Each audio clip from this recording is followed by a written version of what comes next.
como é, pastor Wesley? Agora uma pergunta mais que vai pegar nos dois crivos, né? Tanto religioso quanto científico. Porque a gente ou escuta muito, ouvi falar de que não, ciência e religião não podem andar junto, não casam. Não pode, porque ciência é racional, a questão da religião já é algo mais assim, né? Que não cabe, aberta.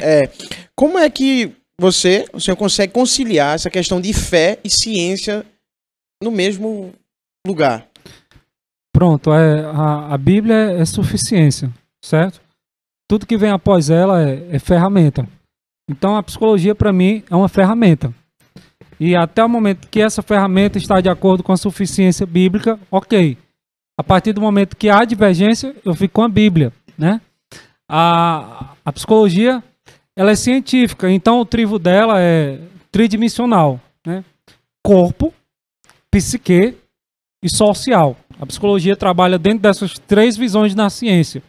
O corpo, a psique, os fatores psicológicos e os fatores sociais. A Bíblia trabalha com isso de forma parecida. Trabalha com a tricotomia. Paulo vai falar para sermos irrepreensíveis em corpo, em alma e espírito. Então a gente vê aqui uma semelhança entre o físico. A Bíblia trabalha, a ciência também. O emocional, a Bíblia trabalha, a ciência também. A divergência entra nos terceiros pontos, que a Bíblia trabalha com o espiritual e a ciência trabalha com o social. A Bíblia não precisa trabalhar com o social, porque o social nasce nela. A partir da construção do primeiro casal, Adão e Eva, a partir do primeiro conflito familiar, a morte de Abel, a partir dos primeiros nascimentos, dos primeiros netos, a partir da difusão da Torre de Babel, a gente vai vendo um social a partir daí, entende? Como foi as primeiras guerras, os primeiros conflitos? Através de palavras. Ou seja, um rei pedia permissão para passar na terra de outro rei. E aí o rei dizia, olha, diz lá para o teu rei, enviava um mensageiro e dizia, não passa ninguém aqui. Aí vinha o rei, abusava mulheres, matava crianças, os primeiros conflitos familiares, sociais. Os primeiros conflitos sociais em guerras começaram como? Em palavras.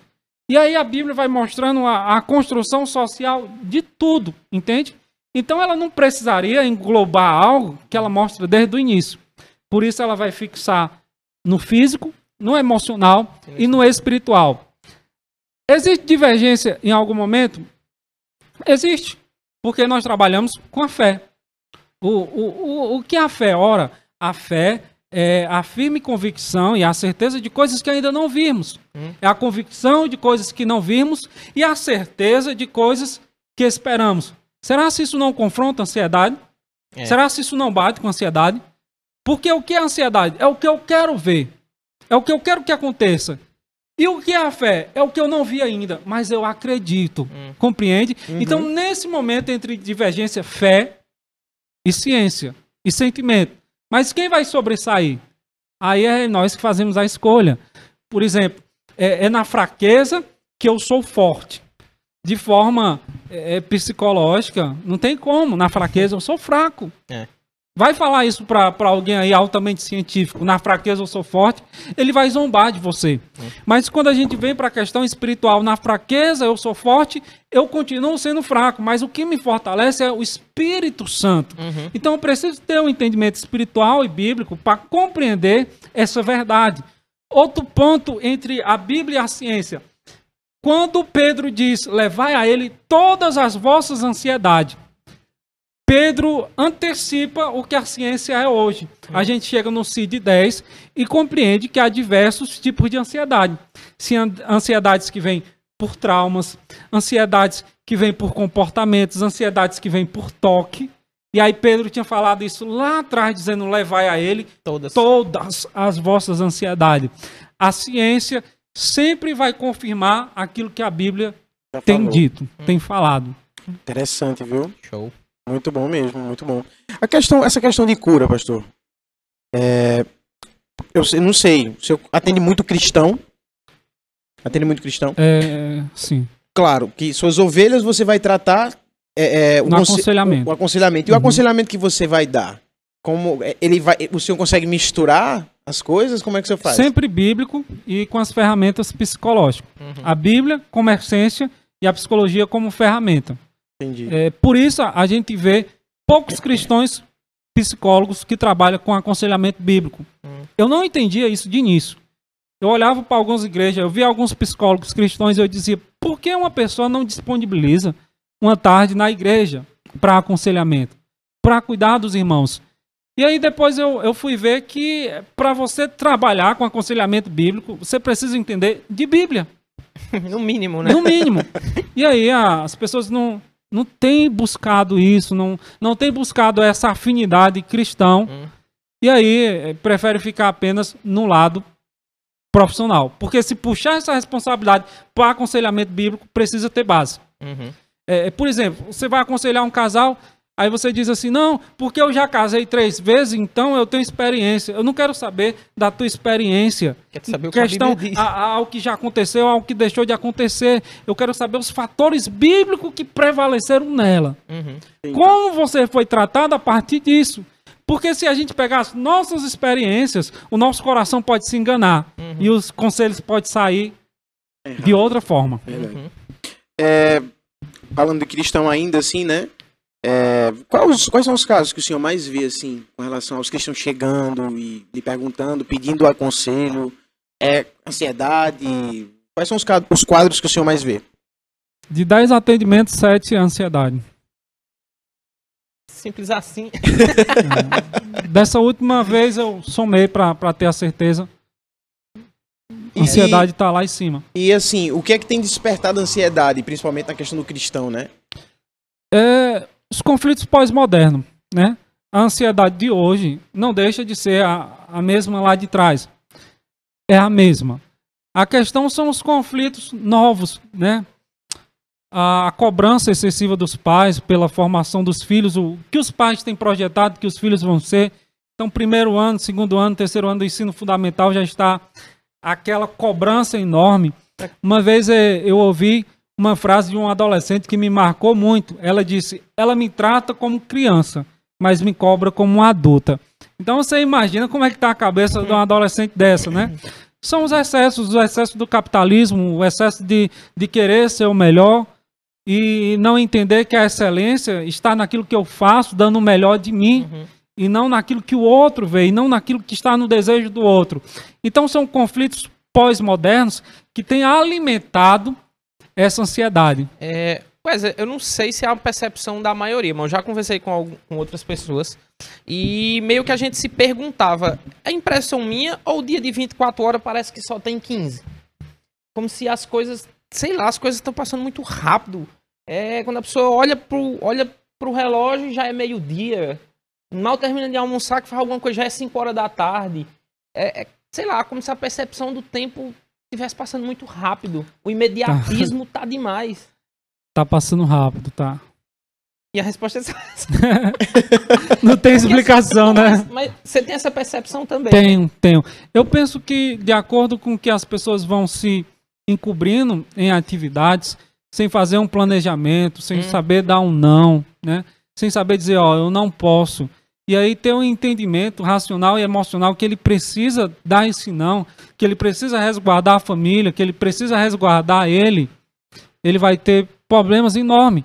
Porque ele vai se envolver tanto em atividades dele próprio, do desejo dele, como do desejo do outro. A questão é como ele vai conciliar esse tempo, entende? E se esse tempo vai ser de qualidade, compreende? A partir de 2019 eu comecei a dar alguns nãos, alguns cortes. E esse ano também continuei, não posso.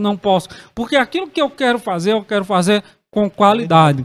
Esse ano nós iniciamos aonde? Essa foi a minha rotina do ano passado e no início desse ano. Colégio Batista, Empresa Eva Brasil, minha casa e a igreja. Eu concentrei aí. Os outros era ajuste, entende? Era apoio, mas eu concentrei a minha saúde emocional, física e espiritual nesses pontos, entende? Que é para o que eu for fazer, eu quero fazer com eficiência, com excelência. Às vezes as pessoas querem fazer tudo, e aí começa a cair ansiedade, cansaço, e daqui a pouco ela está quase que parando. Já está na síndrome de burnout e não sabe. Exato. E quando chega lá na síndrome de burnout, não tem mais volta, caiu já dentro. Eu aconselhei um pastor E eu disse o seguinte: pastor, dá uma pausa de 2 dias. Não, eu não posso. Se eu não fizer, ninguém faz. Resumindo, caiu uma depressão.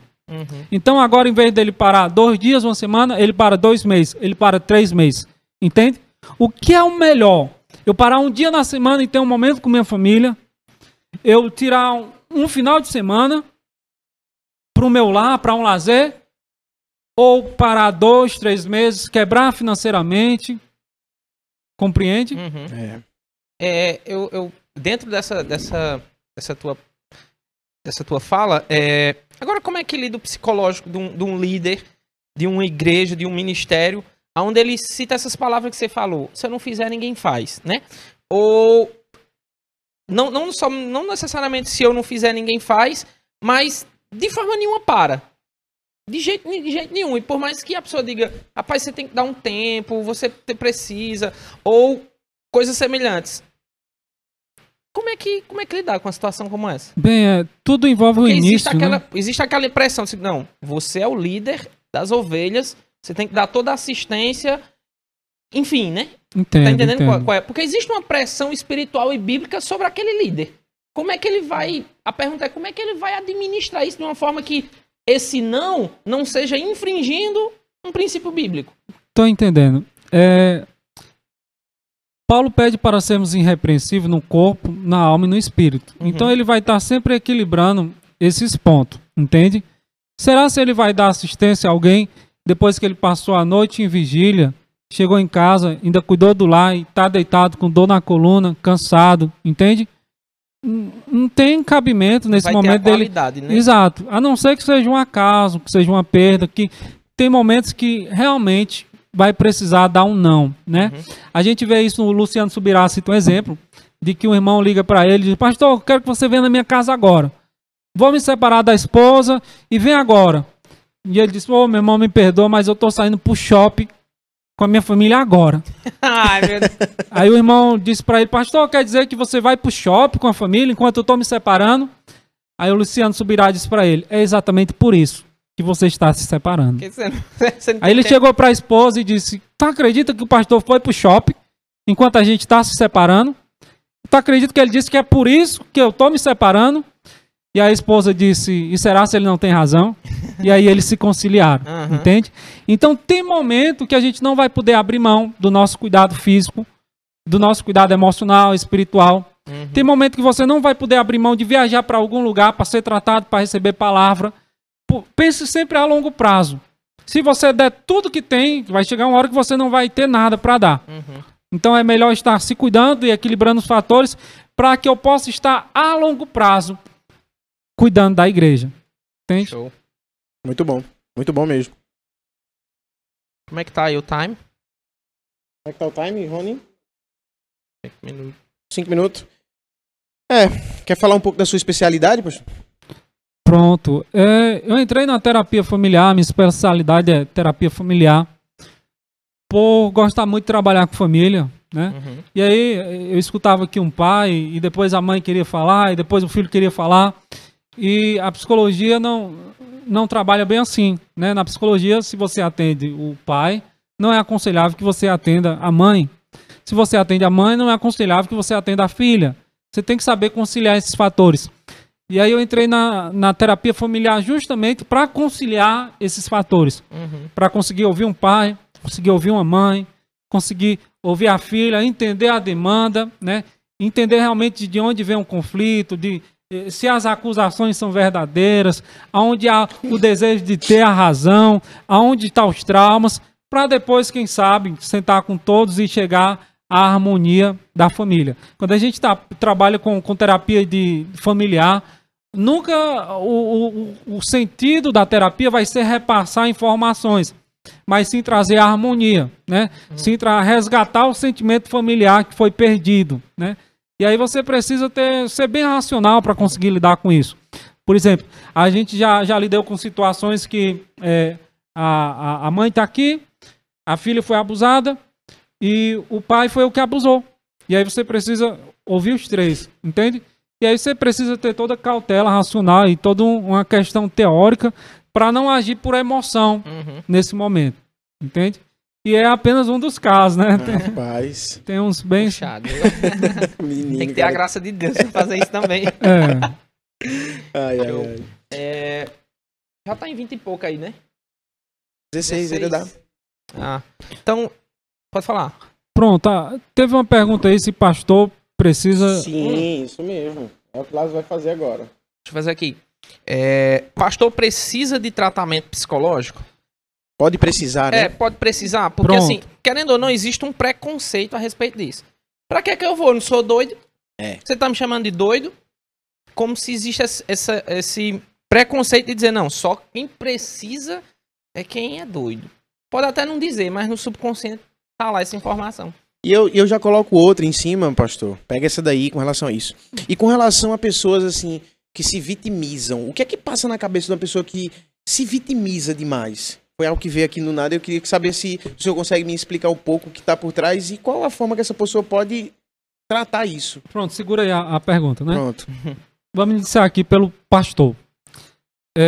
Se você adoece de forma física, é algo físico ou é demônio ou é coisa do capeta? Não, tem que ir na farmácia ou no médico, né? E se for espiritual, você está com conflito espiritual ou é porque tem um demônio lhe aterrorizando? É espiritual, né? Um conflito. Exato.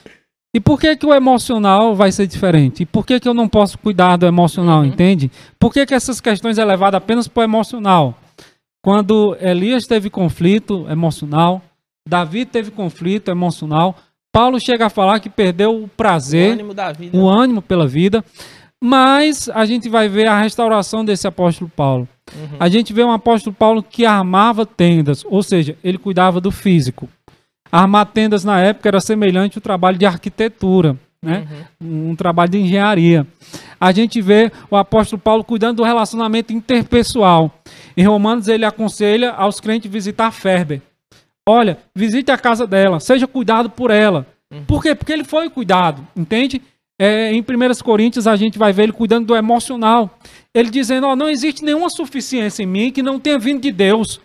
Quando os falsos mestres atacavam ele, e ele respondendo de boa, respondendo de uma forma quase que filosófica.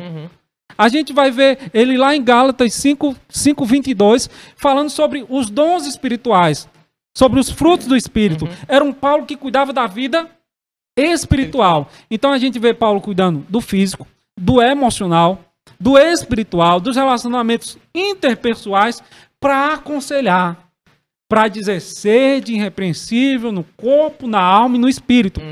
Então, se eu desejo que o meu membro se cuide de forma emocional, eu preciso me cuidar. Cuidar também.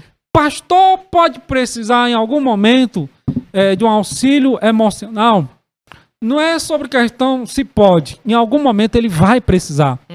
Porque ele está cuidando de pessoas, então em algum momento isso vai respingar nele. Em algum momento ele vai dormir pensando, meu Deus, como é que está a irmã lá no hospital? Como é que está a fulana que perdeu o filho? Como é que está o irmão que quebrou o comércio? Então em algum momento ele vai precisar de um auxílio. E muitos acreditam que não procuram, acaba acontecendo a gente saber da notícia de, eita, fulano acabou se matando. Né? Eita, não foi demônio. Casos de pastores que tiram a vida por conta disso. Entende? É porque ele não reconhece os sintomas pequenos. Então, quando o sintoma de suicídio vem, ele é muito forte, é pesado, aí ele não suporta. A gente vê isso em um pastor que se suicidou, um americano, em 2019, ou foi em 2020. Ele tinha feito o planejamento do ano. Na agenda dele tinha um planejamento de janeiro, fevereiro, ou seja, ele não reconhecia que em algum momento pudesse acontecer aquilo. Os sintomas pequenos ele ia anulando. Aí quando chega o sintoma maior, que é a ideação ao suicídio, a pessoa não suporta. Entende? É muito forte. Aí ele acaba cedendo. Porque na mente dele ele não passaria por aquilo. Uma coisa é eu posso passar por um sintoma de suicídio. Eu posso passar por um sintoma suicida. Eu vou me cuidar, eu vou orar, eu vou buscar auxílio psicológico. Eu vou mudar a minha alimentação, eu vou me aproximar da família. Eu vou restaurar o meu emocional. E eu ali, não, isso não acontece não, isso, comigo. Aí quando o sintoma chega, a pessoa não se porta, porque ela não esperava aquele sintoma. Quando chega é de uma vez, meu É de uma vez. É de uma vez. Você falou sobre a vitimização, não é isso? Todo excesso esconde uma falta, né?